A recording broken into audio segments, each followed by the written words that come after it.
Conseil diocésain de la solidarité, c'est une structure qui est constituée de différentes associations et qui chacune ont leur mode de fonctionnement propre. Donc chacune s'est organisée de son mieux en fonction de ses moyens, bien sûr, et en restant fidèle à son objectif premier. Alors la priorité pour toutes ces associations était vraiment la sécurité des bénévoles, la sécurité des acteurs, et en même temps le souci des plus démunis, des plus pauvres, auprès desquels on cherche à être présent. On s'est organisé en tenant compte, enfin la première chose qui nous a impacté, c'est que les différentes équipes se sont retrouvées bien sûr très réduites par le fait que toutes les personnes ayant eux-mêmes des problèmes ou habitant avec des gens à risque ont dû se retirer de l'action, se confiner. Donc ce retrait de l'action a entraîné très vite une grosse limitation de nos activités. Les associations ont pris le temps de d'abord complètement tout arrêter pour repartir, en voyant ce qu'on allait redémarrer petit à petit. D'autres associations ont maintenu leur activité au minimum, mais en gros, l'ensemble des associations a réussi à rester actives auprès des plus démunis. Les règles qui sont les règles de distanciation sociale que tout le monde connaît, qui nous permettent d'être présents sur le terrain. L'action s'organise aussi avec beaucoup de collaboration. Aucune association aujourd'hui ne peut se permettre d'agir seule, n'a les forces pour agir seule. Donc on agit en interassociatif et on agit en travaillant au contact des CCAS de ville, les centres d'action sociale, en lien avec la direction départementale de la cohésion sociale et de la sécurité des populations.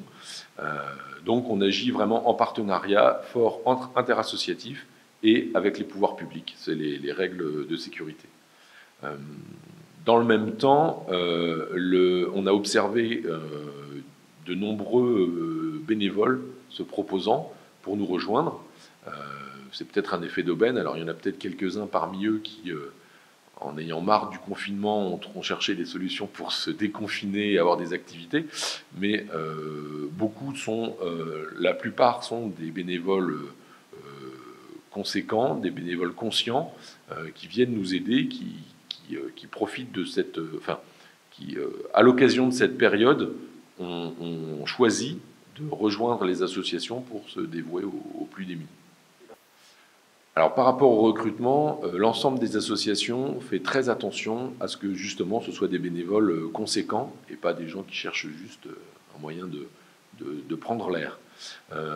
Donc on leur redit toutes les consignes de sécurité, on leur redit toutes les conditions pour agir, et on veille à ce qu'ils n'agissent pas en électron libre, mais qu'ils soient bien à l'intégrer à un réseau actif, et ça se passe très très bien. Alors les consignes de sécurité, par exemple, de nombreuses actions d'aide matérielle aujourd'hui ne sont plus remises en main propre, mais sont remises sans rencontre physique.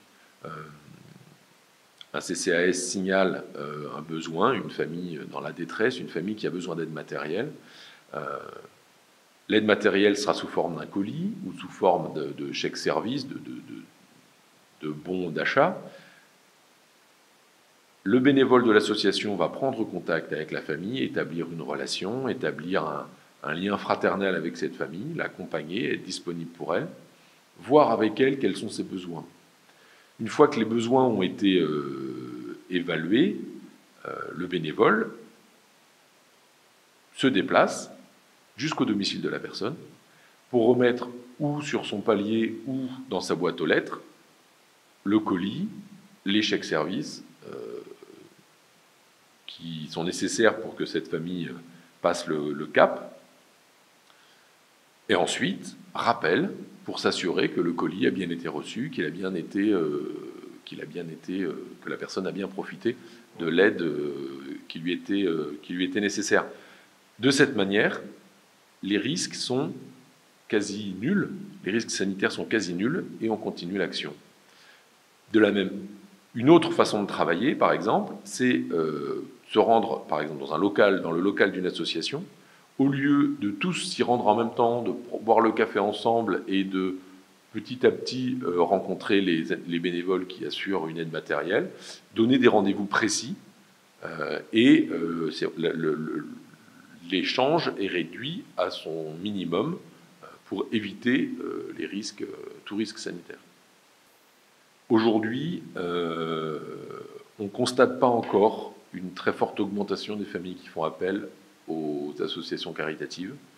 Par contre, nos partenaires de la fonction publique, les assistantes sociales, les CCAS, sont eux fortement sollicités depuis une semaine, 15 jours.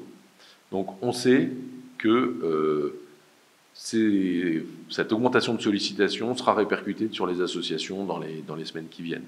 Mais on pouvait l'anticiper.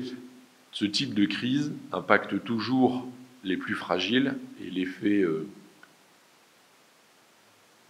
descendre d'une marche, si je ne sais pas quelle image employer, mais donc on sait qu'une partie importante de la population va se retrouver avec des besoins matériels importants.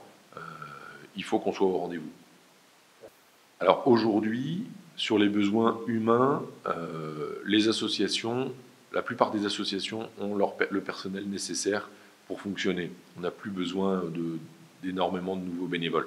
Si vous souhaitez nous rejoindre, vous serez les bienvenus, mais le besoin est plus très fort de ce côté-là.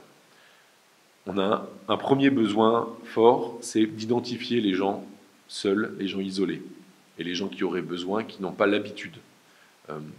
Quand on se retrouve dans la difficulté, franchir le pas pour aller demander de l'aide est très difficile. Et aujourd'hui, on sait que des gens ont besoin et ne demandent pas encore. On a du mal à les identifier, on a du mal à les repérer. Donc il ne faut pas hésiter à, si vous en avez connaissance, si vous avez connaissance de ce genre de situation, il ne faut pas hésiter à pousser ces gens à solliciter les associations ou à vous-même contacter une association locale pour lui dire que vous avez identifié telle situation. C'est le premier besoin. Le deuxième besoin, ça va être un besoin matériel. On sait que les associations vont être plus sollicitées, que les associations vont avoir plus d'activités et elles ne peuvent agir que grâce à leurs donateurs. Donc, dotés de la suite, nous comptons sur le plus de donateurs possible pour pouvoir faire face à la situation qui nous préoccupe aujourd'hui. Les pouvoirs publics sont actifs, les associations sont actives, faisons tous notre part, la solidarité sera nécessaire encore demain.